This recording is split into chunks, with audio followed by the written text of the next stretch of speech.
तो हमारा अगला है सूखा। सूखा बच्चों हम सब जानते हैं, सूखे की स्थिति तब होती है जब जल की कमी देखी जाती है। जब जल कम हो, अर्थात सीधे तौर पर यूं कह सकते हैं बच्चों कि जिस समय वर्षा कम होती है, आवश्यकता से कम वर्षा यदि पाई जाती है तो सूखा देखा जाता है। तो सूखा ऐसी स्थिति को कहा जाता है जब लंबे समय तक कम वर्षा, अत्यधिक वाष्पीकरण और जलाशयों तथा भूमिगत जल के अत्यधिक प्रयोग से भूतल पर जल की कमी हो जाए। तो यहां पर देखने वाली बात क्या है कि केवल वर्षा की कमी ही नहीं, दूसरी चीजें भी यहां पर प्रभावशाली होगी। अर्थात यदि हम इस तरीके से कहें एक फ्रेमवर्क के रूप में बच्चों कि किसी भी कारण से उस क्षेत्र में यदि जल की कमी पाई जाए, जल की कमी देखी जाती है, तो उसे क्या कहते हैं? सूखा कहते हैं। चाहे वो वर्षा की कमी के वजह से हो या अधिक वाष्पीकरण अर्थात अधिक तापमान के कारण हो या फिर जलाशयों या भूमिगत जल में कमी आने के कारण हो, तो इन सभी कारणों से क्या सूखा हो सकता है। ये चीजें हमारी देखने वाली बात है। सूखा एक जटिल परिघटना है जिसमें कई प्रकार के मौसम विज्ञान संबंधी तथा अन्य तत्व जैसे वृष्टि, वाष्पीकरण, वाष्पोत्सर्जन, भौमजल, मृदा में नमी, जल भंडारण व भरण, कृषि पद्धतियां, विशेषतः उगाई जाने वाली फसलें, सामाजिक आर्थिक गतिविधियां और पारिस्थितिकी शामिल है। बहुत जटिल प्रक्रिया यहाँ पर सूखे की देखी जाती है। यहाँ पर इतना आसान जितना हम समझ रहे हैं बच्चों उतना सूखा नहीं है। अर्थात केवल वर्षा की कमी को सूखा नहीं कहते बच्चों, इसमें बहुत सारी चीज़ें शामिल की जाती है। जैसे कि हम कह सकते हैं कि वृष्टि मतलब वर्षा होना, यदि कम वर्षा हो रही है तो यहाँ पर सूखा जैसी स्थिति देखी जा सकती है। वाष्पीकरण और वाष्पोत्सर्जन ये तापमान पर निर्भर करता है। यदि अधिक तापमान होगा बच्चों तो वाष्पीकरण और वाष्पोत्सर्जन की क्रिया भी अधिक होगी, जिससे कि उस वातावरण में, उस क्षेत्र में जल की कमी देखी जाती है। उसके बाद देखें भौमजल में कमी और मृदा में नमी, तो भूमिगत जल में कमी आ जाए, ठीक है, जिससे भी क्या जल की कमी देखी जाती है। मृदा में किसी भी कारणों से बच्चों यदि कमी आ जाए तो भी जल की कमी देखी जाती है, सूखे के अंदर आता है। इसके अलावा यदि मैं बात करूं तो जल भंडारण व भरण, जल का जो भंडार हमने इकट्ठा किया है उसमें कमी आ जाए। कृषि पद्धतियां, विशेष रूप से उगाई जाने वाली जो फसल है, ठीक है, उसमें कोई समस्या आ जाए जल की कमी के कारण उसमें समस्या आ जाए, ये सब क्या है? कृषि। और इससे सामाजिक आर्थिक गतिविधियां प्रभावित होती है समूचे। और साथ ही में यदि और भी ज्यादा यहां पर सूखे की मार पड़ी बच्चों तो पूरी पारिस्थितिकी तंत्र भी इससे समस्याग्रस्त हो सकता है। तो यह छोटी संकल्पना नहीं है, काफी जटिल प्रक्रिया है। यहां पर सूखे की अवस्थिति हम देख सकते हैं। अब सूखे के प्रकार हम बच्चों देखें तो मौसम विज्ञान संबंधी जो सूखा है, मौसम विज्ञान इस बारे में क्या कहता है उसके बारे में देखते हैं। एक ऐसी स्थिति है जिसमें लंबे समय तक अपर्याप्त वर्षा होती है और इसका सामयिक अर्थात समय के अनुसार और स्थानिक अर्थात स्थान के अनुसार जो वितरण भी असंतुलित रहता है। तो मौसम विज्ञान के अनुसार यदि हम सूखे की बात करें तो सूखा क्या है? वर्षा की कमी को देखा जाता है और लंबे समय तक अपर्याप्त वर्षा को बतलाता है। और साथ ही बच्चों सामयिक रूप से अर्थात समय के जिस समय वर्षा आनी चाहिए थी उस समय वर्षा नहीं आती, तब भी यहाँ पर सूखे की स्थिति देखी जाती है। या फिर स्थानिक वितरण की यदि हम बात करें तो भी वो सूखे की स्थिति में देखा जाता है। एक स्थान पर जहाँ वर्षा होनी चाहिए थी वहाँ ना होकर के दूसरे स्थान पर वर्षा हो गई, स्थान परिवर्तन हो गया वर्षा का, तो भी यहाँ पर सूखे की स्थिति देखी जाएगी। ये कौन कह रहा है? मौसम विज्ञान संबंधी सूखा है। मौसम विज्ञान इस प्रकार की सूखे की चर्चा करता है। इसके बाद अगला है हमारा कृषि सूखा। अब कृषि में क्या जल की आवश्यकता होती है? यदि कृषि में किन्हीं कारणों से जल की कमी यदि देखी जाती है तो कृषि सूखा में आता है। तो इसे भूमि आर्द्रता सूखा भी कहा जाता है। मिट्टी में आर्द्रता की कमी के कारण फसलें मुरझा जाती है। जिन क्षेत्रों में 30% से अधिक कुल बोए गए क्षेत्र में सिंचाई होती है उन्हें भी सूखा प्रभावित क्षेत्र नहीं माना जाता, ठीक है। तो यहां पर देखने वाली बात है कि मृदा में किस प्रकार की आर्द्रता, क्या मृदा में आर्द्रता कम है तो वहां पर सूखे जैसी स्थिति पाई जाएगी, ठीक है। तो यहां पर कृषि से संबंधित जो कार्य है जो कि किस पर निर्भर करता है? सीधे तौर पर वहां की मृदा पर निर्भर करता है, क्योंकि कृषि कहां पर होती है? मृदा में होती है अमूमन तौर पर, ठीक है। इसलिए कृषि संबंधी यहां पर सूखा कहा जाएगा। इसके बाद हम देखते हैं जल विज्ञान संबंधी सूखा क्या है। यहां पर जल विज्ञान संबंधी सूखे का मतलब होता है बच्चों कि जल यदि हमारे यहाँ पर जल का इकट्ठा, जलाशय या जल ग्रहण आदि यहाँ पर यदि हम बात करें तो वहाँ पर जल विज्ञान संबंधी सूखा में आता है। यह स्थिति तब पैदा होती है जब विभिन्न जल संग्रहण, जलाशय, जलभूत और झीलों इत्यादि का स्तर वृष्टि द्वारा दी जाने वाली जलापूर्ति के बाद भी नीचे रह जाए।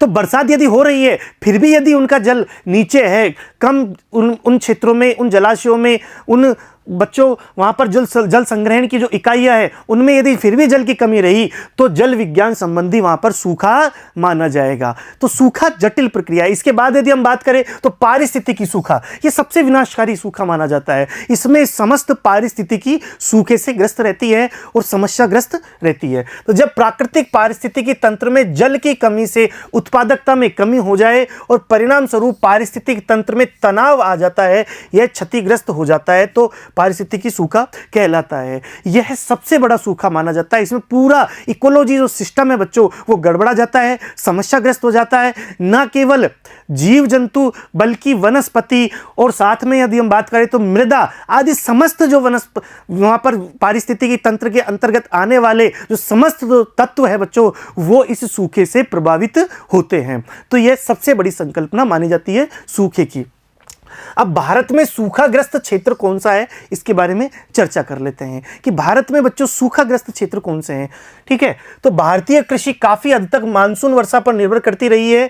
भारतीय जलवायु तंत्र में सूखा और बाढ़ महत्वपूर्ण तत्व है। कुछ अनुमानों के अनुसार भारत में कुल भौगोलिक क्षेत्र का 19% भाग और जनसंख्या का 12% हिस्सा हर वर्ष सूखे से प्रभावित होता है। ठीक है, तो यहां पर क्या बात हुई कि भारत में सूखाग्रस्त क्षेत्र किस प्रकार से है, और यहां पर लगभग हम बात करें तो 19% भाग सूखाग्रस्त क्षेत्र है और 12% जो जनसंख्या है वो हर वर्ष सूखे से प्रभावित रहती है। इतनी बड़ी तादाद में बच्चों विचारणीय मुद्दा है कि इतनी बड़ी तादाद में सूखे से समस्या पैदा होती है हमारे भारत में।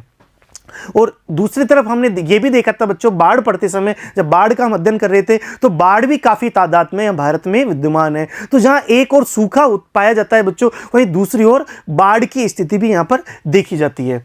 देश का लगभग 30% क्षेत्र सूखे से प्रभावित हो सकता है, जिसे 5 करोड़ लोग इससे प्रभावित होते हैं। 5 करोड़ लोग इस सूखे से प्रभावित होते हैं। यह प्राय देखा गया है कि जब देश के कुछ भागों में बाढ़ कहर ढा रही होती है उसी समय दूसरे भाग सूखे से जूझ रहे होते हैं। यह मानसून परिवर्तनशीलता और इसके व्यवहार में अनिश्चितता का परिणाम है। मैंने मानसून जब पढ़ा रहे थे बच्चों उस समय उस चैप्टर में भी हम बता रहे थे कि मानसून की अनिश्चितता और परिवर्तनशीलता यहां पर देखने को मिलती है भारत में, और यह हर साल देखने को मिलती है सामयिक रूप से और स्थानिक रूप से, समय के अनुसार और स्थान विशेष के अनुसार उसमें परिवर्तन देखने को मिलता है, जिससे सूखा और बाढ़ की स्थिति देखी जाती है। और भारत में तो बच्चों इसकी बहुत ज़्यादा इंपॉर्टेंस है। कैसे? क्योंकि मानसून के द्वारा ही भारत में सर्वाधिक वर्षा आती है और मानसून एक पर्टिकुलर समय में आता है, पर्टिकुलर स्थान से आता है, तो यहाँ पर इसकी अनिश्चितता भारी मात्रा में देखने को मिलती है। चाहे वो स्थानीय कारक हो या वैश्विक कारक हो बच्चों, दोनों कारकों से ही इस मानसून के आने वाली जो पवनें हैं वो प्रभावित होती है, और प्रभावित होने के कारण यहाँ पर बच्चों अकाल या फिर सूखा जिसे हम कहते हैं, सूखा बाढ़ जैसी स्थिति हर क्षेत्र में पाई जाती है और बड़ी समस्या का कारण भी बनती है। सूखे का प्रभाव भारत में बहुत व्यापक है, परंतु कुछ क्षेत्र जहां ये बार बार पड़ते हैं और वहां उनका असर अधिक है। सूखे की तीव्रता के आधार पर निम्नलिखित क्षेत्रों में बांटा जा सकता है। जहां पर बच्चों लगातार रूप से सूखा पड़ता है वहां और भी ज्यादा समस्या पैदा होती है। जैसे कि हम बात करें पश्चिमी बच्चों, जैसे कि पश्चिमी रेगिस्तान, यदि पश्चिमी राजस्थान की हम बात करें जहां पर रेगिस्तान जैसा क्षेत्र है वहां पर लगभग सूखा पड़ता रहता है, अकाल जैसी स्थिति वहां पर पाई जाती है और बड़ी समस्याग्रस्त क्षेत्र माना जाता है। तो इसमें देखिए अत्यधिक सूखा प्रभावित क्षेत्र कौन सा है, अत्यधिक सूखा प्रभावित क्षेत्र कौन सा है। अब इसमें बच्चों हम जानते हैं कि सर्वाधिक कौन सा होगा, राजस्थान होगा। तो राजस्थान में ज्यादातर भाग विशेषकर अरावली के पश्चिम में स्थित मरुस्थली और गुजरात का कच्छ क्षेत्र अत्यधिक सूखा प्रभावित माना जाता है। तो दो क्षेत्र हम मानचित्र के द्वारा भी समझाएंगे बच्चों इसको, कि एक तो कच्छ, गुजरात का कच्छ वाला क्षेत्र, और एक पश्चिमी राजस्थान का क्षेत्र जो कि अरावली के पश्चिम में पाया जाता है। ये दोनों क्षेत्र भारी मात्रा में सूखे से ग्रस्त रहते हैं। इसमें राजस्थान के जैसलमेर और बाड़मेर जिले में भी शामिल है, जहां 90 मिलीमीटर से कम औसत वार्षिक वर्षा होती है। 90 मिलीमीटर का मतलब होता है बच्चों 9 सेंटीमीटर। 9 सेंटीमीटर से भी कम वर्षा इन क्षेत्रों में देखने को मिलती है, तो सूखा तो पड़ेगा ही। लेकिन इसके बावजूद भी बच्चों उस क्षेत्र में लोग अपनी जीविका को, अपने रोजमर्रा के कार्यों को आसानी से कर लेते हैं, क्योंकि उनमें सालों से, सैकड़ों वर्षों से उस क्षेत्र की पारिस्थिति को जीने का तजुर्बा आ गया है। और यही कारण है कि उस क्षेत्र में कम वर्षा होने के बावजूद भी ज़्यादा समस्या पैदा नहीं होती और अपने जीवन को निर्वाह करते हैं। दूसरा है अधिक सूखा प्रभावित क्षेत्र। इसमें राजस्थान के पूर्वी भाग, मध्य प्रदेश के ज़्यादातर भाग, महाराष्ट्र के पूर्वी भाग, आंध्र प्रदेश के अंदरूनी भाग, कर्नाटक का पठार, तमिलनाडु के उत्तरी भाग, झारखंड का दक्षिणी भाग और उड़ीसा का आंतरिक भाग शामिल है। इसके बाद हम बात करें मध्यम सूखा प्रभावित क्षेत्र। राजस्थान के उत्तरी भाग, हरियाणा, उत्तर प्रदेश के दक्षिणी जिले, गुजरात के बचे हुए जिले, कोंकण को छोड़ महाराष्ट्र, क्योंकि कोंकण में ज़्यादा वर्षा होती है बच्चों, तटीय क्षेत्र है और हम जानते हैं कि पश्चिमी घाट से पश्चिम में क्षेत्र में वहाँ पर भारी मात्रा में वर्षा होती है, तो उस क्षेत्र को छोड़ दे तो पूरा महाराष्ट्र, झारखंड, तमिलनाडु में कोयमंटूर पठार, आंतरिक कर्नाटक शामिल है। भारत के बचे हुए भाग बहुत कम या न के बराबर सूखे से प्रभावित है। और इसके अलावा जो क्षेत्र है वो उनमें सूखा जैसी स्थिति नहीं पाई जाती। मानचित्र के द्वारा हम देख सकते हैं बच्चों कि कहाँ कहाँ किन किन क्षेत्रों में सूखा जैसी स्थिति देखने को मिलती है। तो पश्चिमी राजस्थान बच्चों, यहाँ पश्चिमी राजस्थान, अरावली के पश्चिम में स्थित, साथ ही ये कच्छ का ये क्षेत्र, ये सर्वाधिक अत्यधिक सूखे से ग्रस्त है, जिसे जोन प्रथम में हमने रखा। जोन प्रथम में हमने इसको रखा है, सर्वाधिक ग्रस्त है सूखे से। ठीक है, उसके आसपास यदि हम बात करें जोन टू जो कि गंभीर स्थिति में है, वो यहाँ राजस्थान के दक्षिण हिस्से में, ये राजस्थान का दक्षिण हिस्सा है, साथ ही मध्य प्रदेश, ठीक है, महाराष्ट्र का कुछ हिस्सा, ठीक। इसके अलावा यदि हम बात करें तेलंगाना का क्षेत्र, कर्नाटक का क्षेत्र आदि, ये क्या है। इसके अलावा हम उड़ीसा का क्षेत्र, ये क्या है, जोन 2 में, जिसे गंभीर सूखे से ग्रस्त क्षेत्र माना गया है।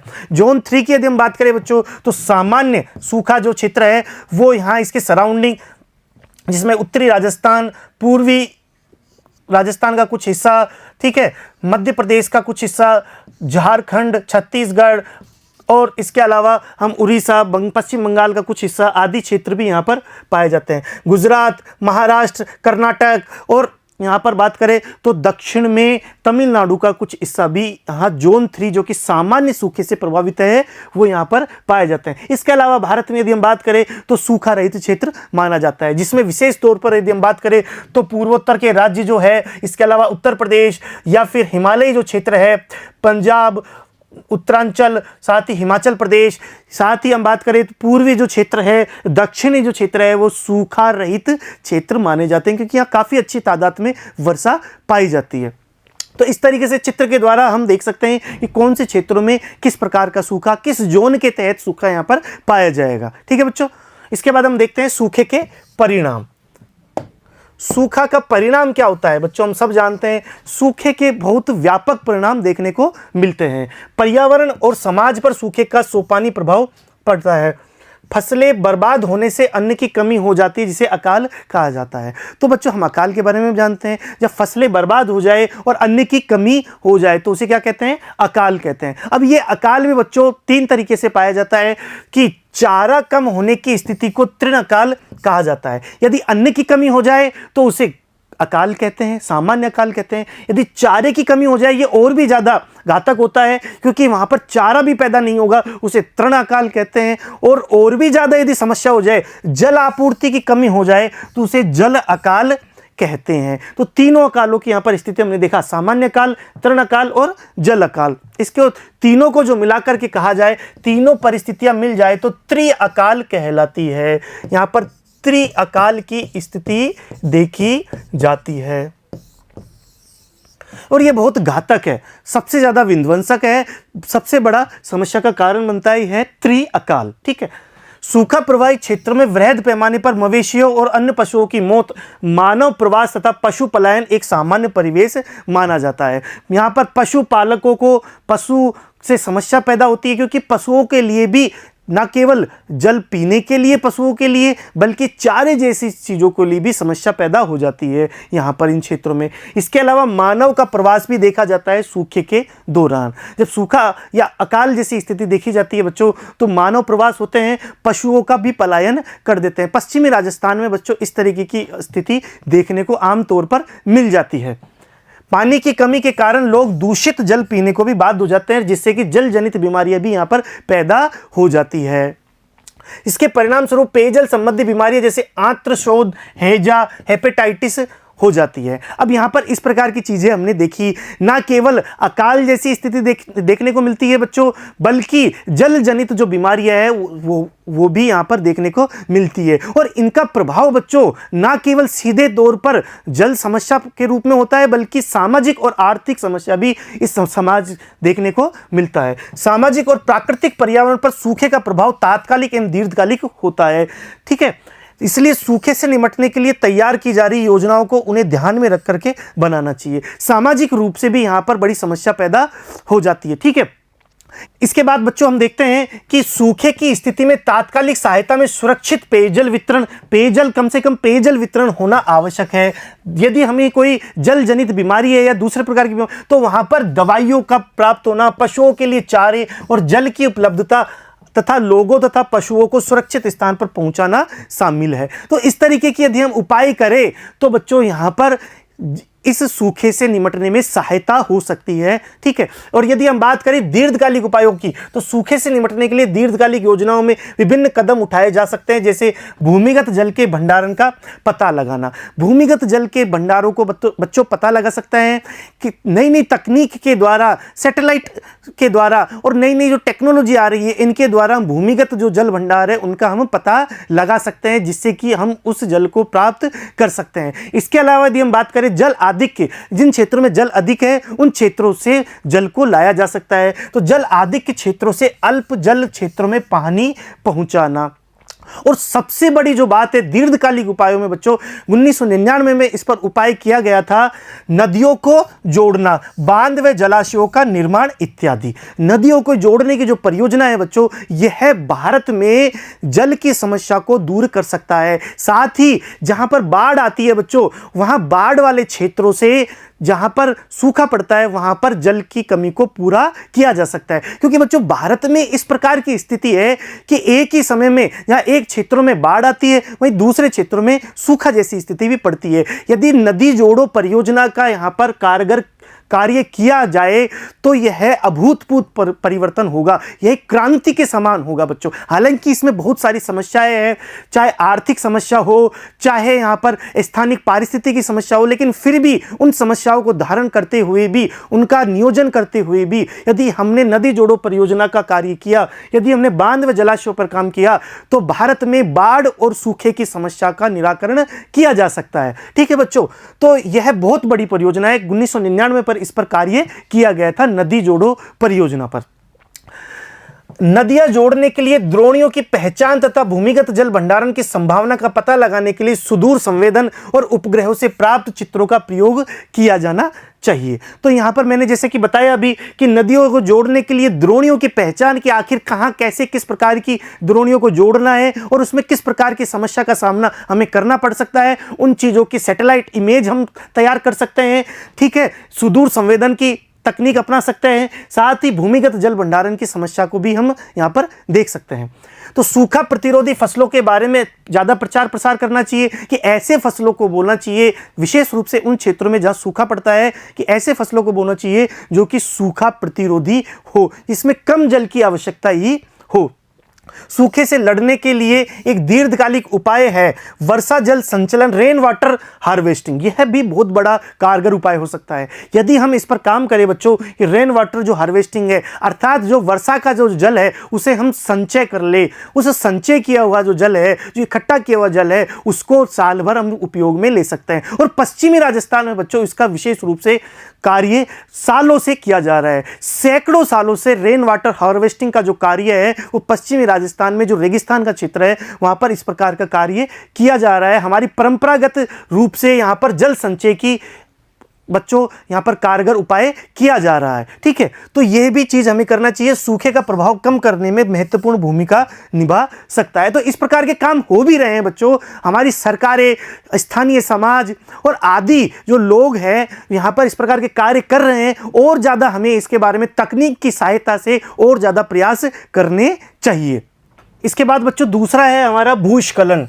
भूस्खलन का मतलब होता है कि चट्टानों के समूह या फिर पर्वतीय जो क्षेत्र है वहाँ पर बड़े बड़े पहाड़ों के साथ में जो जुड़े हुए पत्थर है या चट्टान है वो खिसक करके नीचे आ जाए, जिससे क्या है भूस्खलन होता है, भूस्खलन कहलाता है। भूस्खलन में चट्टान समूह खिसक कर ढाल से नीचे गिरता है, सिंपल सी बात है। सामान्यतः भूस्खलन भूकंप, ज्वालामुखी फटने, सुनामी और चक्रवात की तुलना में कोई बड़ी घटना नहीं है। छोटी सी बात है, छोटे से स्थान पर यहाँ पर घटना होती है, लेकिन बच्चों परंतु इसका प्राकृतिक पर्यावरण और राष्ट्रीय अर्थव्यवस्था पर गहरा प्रभाव देखने को मिलता है भूस्खलन का।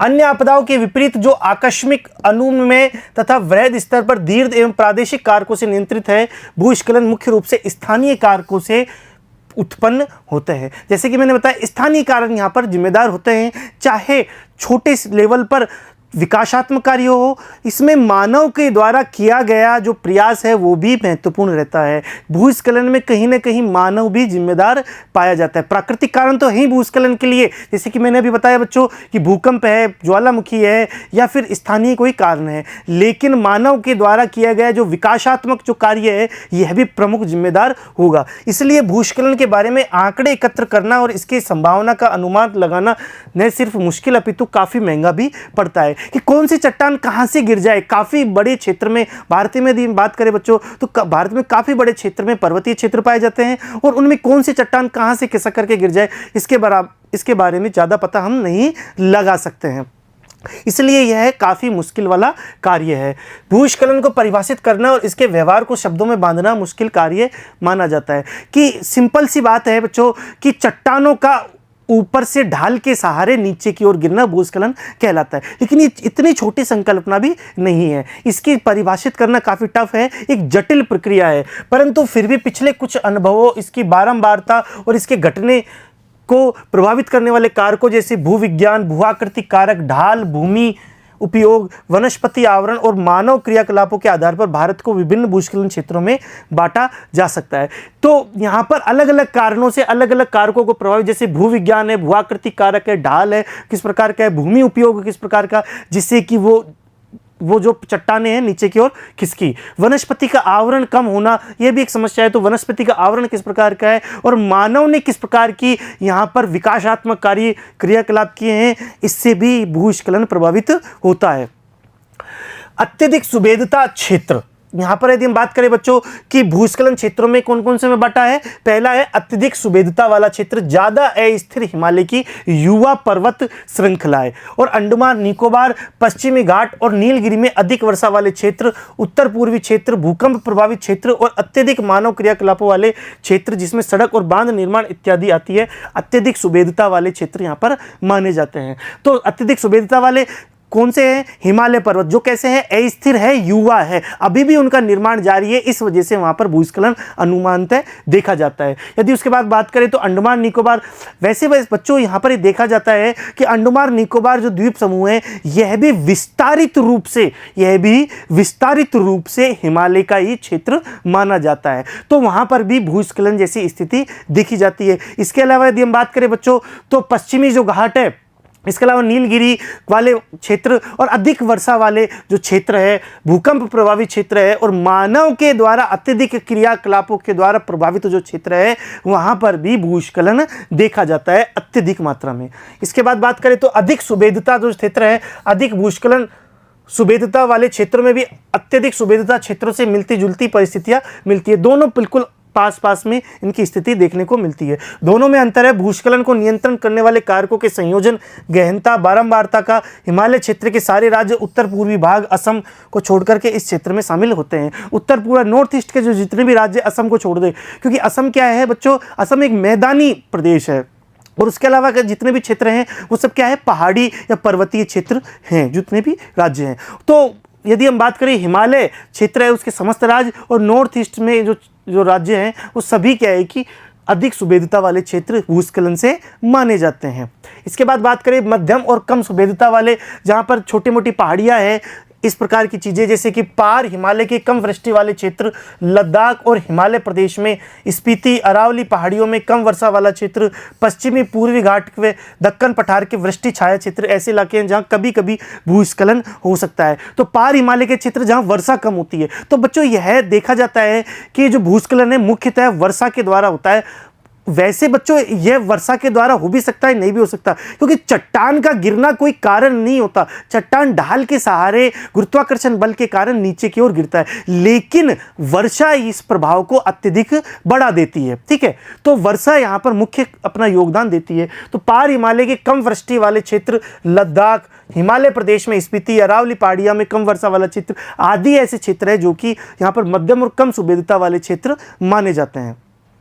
इसके बाद देखिए, इसके अलावा झारखंड, उड़ीसा, छत्तीसगढ़, मध्य प्रदेश, महाराष्ट्र, आंध्र प्रदेश, कर्नाटक, तमिलनाडु, गोवा, केरल में खदानों और भूमि धंसने से भूस्खलन होता है। वो तो प्राकृतिक कारण थे बच्चों। यहाँ पर यदि बात करें तो खदानों, जहाँ पर खनिज पदार्थ निकाले जाते हैं, उन क्षेत्रों में भी भूस्खलन देखे जाते हैं। खदानें धंस जाती है, इस कारण से भी भूस्खलन देखे जाते हैं। ठीक है, इसके बारे में बात करें तो बच्चों यहाँ पर मानचित्र के द्वारा हम देख सकते हैं कि कौन कौन से क्षेत्र है वो उच्च से अति उच्च। यदि हम बात करें तो उच्च से अति उच्च क्षेत्र में भूस्खलन में यहाँ पर हिमालयी क्षेत्र, ठीक है, हिमालयी क्षेत्र, इसके अलावा पश्चिमी घाट के कुछ क्षेत्र यहाँ पर अत्यधिक मात्रा में पाए जाते हैं। उसके बाद बात करें बच्चों तो उच्च प्रकार का यदि भूस्खलन जो क्षेत्र है वो उच्च प्रकार का जो क्षेत्र है वो यहाँ पर यदि हम बात करें बच्चों तो उसके समीप वाले जो क्षेत्र है, अर्थात यहाँ पर नॉर्थ ईस्ट की जो पहाड़ियाँ है या फिर सिक्किम है, या इन क्षेत्रों में उच्च क्षेत्र पाए जाते हैं। मध्यम से जो उच्च है, मध्यम से उच्च वाले जो क्षेत्र है, पूरा पश्चिमी घाट यदि हम बात करें, इसके सराउंडिंग जो क्षेत्र है, नॉर्थ ईस्ट का जो क्षेत्र है, दूसरे जो भाग है इसके सराउंडिंग जो क्षेत्र है, या फिर इस हिमालयी जो क्षेत्र है इसके सराउंडिंग क्षेत्र है, तो वो भी क्या है, मध्यम से उच्च प्रकार का भूस्खलन का क्षेत्र माना जाता है। और निम्न प्रकार का जो क्षेत्र है वो अन्य प्रकार की, जैसे कि पूर्वी घाट का जो क्षेत्र है, यहाँ पर अरावली का जो क्षेत्र है, वो क्या है, अन्य प्रकार के क्षेत्र माने जाते हैं, जो कि निम्न प्रकार की यहाँ पर भूस्खलन गतिविधियाँ देखने को मिलती है। ठीक है बच्चों, और इसके अलावा कहीं भी भूस्खलन की जैसी चीज़ें नहीं देखने को मिलती है। यदि हम बात करें कहीं पर खदानों के कारण भी यदि होता है तो मानव जनित कारक है, स्थानीय कारक है। ठीक है, अन्य क्षेत्र में यदि हम बात करें तो भारत के अन्य क्षेत्र विशेषकर राजस्थान, हरियाणा, उत्तर प्रदेश, बिहार, पश्चिम बंगाल, दार्जिलिंग जिले को छोड़कर, असम, कार्बी आंगलों को छोड़कर और दक्षिणी प्रांतों के तटीय क्षेत्र भूस्खलन युक्त है। तो यहाँ पर कुछ अन्य क्षेत्र भी भूस्खलन वाले माने जाते हैं। भूस्खलनों के परिणाम क्या है? भूस्खलन के परिणाम क्या है बच्चों? चूंकि हम जानते हैं कि भूस्खलन स्थानीय एक प्रभाव पैदा करता है, स्थानीय कार्य है यहाँ पर भूस्खलन, इसलिए इसका कोई बहुत बड़ा इफेक्ट नहीं होगा, स्थानीय रूप से यहाँ पर प्रभाव देखे जाते हैं। लेकिन यह सड़कों को जाम कर सकता है, नदियों में आने के पश्चात समस्या पैदा कर सकता है, नदियों को, धारा को मोड़ सकता है, या फिर जलाशय का निर्माण कर सकता है। इस प्रकार के स्थानीय कारक होने के बावजूद भी यह बड़ी समस्या पैदा कर सकता है। भूस्खलनों का प्रभाव अपेक्षाकृत छोटे क्षेत्र में पाया जाता है तथा स्थानीय होता है, परंतु सड़क मार्ग में अवरोध, रेल पटरियों का टूटना, जलवाहिकाओं में चट्टानें गिरने से पैदा हुई रुकावटों के गंभीर परिणाम भी हो सकते हैं। ऐसा भी इस तरीके की चीजें देखी जाती है बच्चों।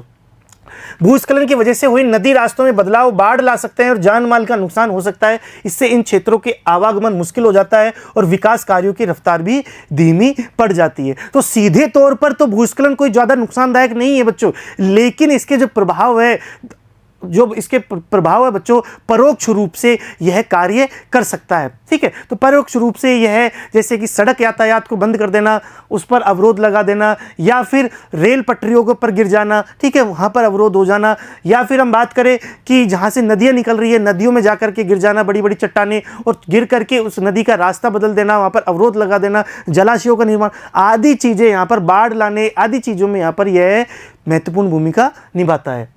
इसके बाद है इसका निवारण क्या है। तो भूस्खलन से निपटने के लिए उपाय अलग अलग क्षेत्रों के लिए अलग अलग होने चाहिए। अलग अलग क्षेत्रों में अधिक भूस्खलन संभावित क्षेत्रों में सड़क और बड़े बांध बनाने जैसे निर्माण कार्य तथा विकास कार्य पर प्रतिबंध होना चाहिए, क्योंकि यहाँ पर बच्चों ये देखने वाली बात है, प्राकृतिक रूप से जो भूस्खलन आते हैं उसके अलावा यदि मानव जनित जो भूस्खलन आते हैं वो आमतौर पर विकासात्मक कार्यों के लिए ही आते हैं। तो हमें इस प्रकार के कार्य नहीं करने चाहिए। जो निर्माण जैसी चीज़ें हैं वह उन क्षेत्रों में उनका कम करना चाहिए या फिर वैज्ञानिक तरीके से उन पर कार्य करना चाहिए। इन क्षेत्रों में कृषि, नदी, घाटी तथा कम ढाल वाले क्षेत्रों तक सीमित होनी चाहिए तथा बड़ी विकास परियोजनाओं पर नियंत्रण होना चाहिए। तो बड़ी विकास परियोजनाएं इन क्षेत्रों में नहीं होनी चाहिए और जो कृषि, नदी, घाटी तथा कम ढाल वाले क्षेत्रों तक ही सीमित रहनी चाहिए। सकारात्मक कार्य जैसे वृहद स्तर पर वनीकरण को बढ़ावा देना चाहिए, क्योंकि वनीकरण से जो वृक्ष होंगे वो जमीन को पकड़े हुए रहेंगे, टूटने नहीं देंगे।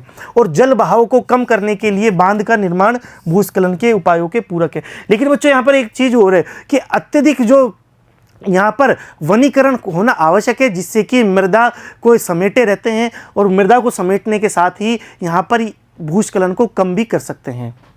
स्थानांतरित कृषि वाले उत्तर पूर्वी क्षेत्रों में सीढ़ीनुमा खेत बनाकर कृषि की जानी चाहिए, जिससे कि एकदम से जो ऊपर ढलान से जो पानी आता है वर्षा का वो एकदम से ना करके यहाँ पर जो कृषि स्थानांतरित जो कृषि के बजाय सीढ़ीनुमा खेत बना करके यहाँ पर काम करना चाहिए, और जिससे कि सीढ़ीनुमा जो खेत बनेंगे वो यहाँ पर कार्य करेंगे और पानी की रफ्तार धीरे हो सकती है और हमारे कृषि का कार्य भी हो सकता है। तो दोनों काम हमारा यहाँ पर सोल्व हो जाएगा। ठीक है, अब अगला है हमारा आपदा प्रबंधन। हमने विभिन्न प्रकार की आपदाएं बच्चों यहाँ पर पढ़ी और आपदाएं पढ़ने के बाद हम ये देखने को तैयार हैं कि आखिर ये आपदा का प्रबंधन कैसे किया जाए, इस समस्या का निवारण कैसे किया जाए। तो आइए बच्चों देखते हैं कि आपदा प्रबंधन। भूकंप, सुनामी, ज्वालामुखी की तुलना में चक्रवात के आने के समय और स्थान की भविष्यवाणी संभव है। जैसे कि मैंने बताया कि भूकंप, सुनामी और ज्वालामुखी ये अचानक से आते हैं, इनके बारे में पहले से भविष्यवाणी नहीं की जा सकती, लेकिन चक्रवात के आने का समय और स्थान का हम पहले से बता सकते हैं कि ये कब आएगा। इसके अतिरिक्त आधुनिक तकनीक का इस्तेमाल करके चक्रवात की गहनता, दिशा, परिणाम आदि को मॉनिटर करके इससे होने वाले नुकसान को कम किया जा सकता है। तो यह आपदा प्रबंधन में हम कर सकते हैं। इससे होने वाले नुकसान को कम करने के लिए चक्रवात शेल्टर, तटबंध, डाइक, जलाश निर्माण तथा वायु वेग को कम करने के लिए वनीकरण जैसे कदम उठा सकते हैं। फिर भी भारत, बांग्लादेश, म्यांमार इत्यादि देशों के तटीय क्षेत्रों में रहने वाली जनसंख्या की सुभेद्यता अधिक है, इसलिए यहाँ जान माल का नुकसान बढ़ रहा है।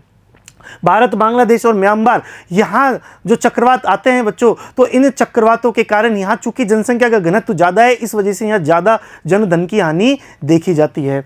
अब आपदा प्रबंधन अधिनियम 2005 जो बनाया था उसके बारे में हम देख सकते हैं। ये 2005 में इसका अधिनियम बना था, 2006 में यह लागू हुआ था और बाद में 2020 में जाकर के बच्चों इस पर प्रथम इसका उपयोग किया गया था। ठीक है, इस अधिनियम में आपदा को किसी क्षेत्र में घटित एक महाविपत्ति, दुर्घटना, संकट या गंभीर घटना के रूप में परिभाषित किया गया है जो प्राकृतिक या मानवकृत कारणों या दुर्घटना या लापरवाही का परिणाम हो और जिससे बड़े स्तर पर जान की क्षति या मानव की पीड़ा, पर्यावरण की हानि एवं विनाश हो, जिसकी प्रकृति या परिमाण प्रभावित क्षेत्र में रहने वाले मानव समुदाय की सहन क्षमता से परे हो। वो क्या होगा? आपदा प्रबंधन अधिनियम 2005 के अंतर्गत वो माना जाएगा। बच्चों अधिनियम में चीज़ें फिक्स होती है कि इस तरीके की चीज़ें यहाँ पर ये कार्य करेगी, तो यहाँ पर इस प्रकार का अधिनियम पर कार्य करेगा। अब इसका निष्कर्ष क्या है कि आपदा प्राकृतिक या मानवकृत दोनों प्रकार की हो सकती है, परंतु हर संकट आपदा भी नहीं होती। आपदाओं और विशेषकर प्राकृतिक आपदाओं पर नियंत्रण मुश्किल है। इसका बेहतर उपाय इनके निवारण की तैयारियां करना है। आपदा निवारण और प्रबंधन की 3 अवस्थाएं देखने को मिलती है। तो यहाँ पर बच्चों आपदाएं हमारे कंट्रोल में नहीं है, मानव के कंट्रोल में नहीं है आपदाएं। हमें क्या करना है, आपदा आने के बाद किस प्रकार की तैयारियां, हमारी पहले की गई जो तैयारी है वो हम किस प्रकार से कर सकते हैं, जिससे कि जो अपार जनधन की हानि होनी होती है उसे हम कम कर सके।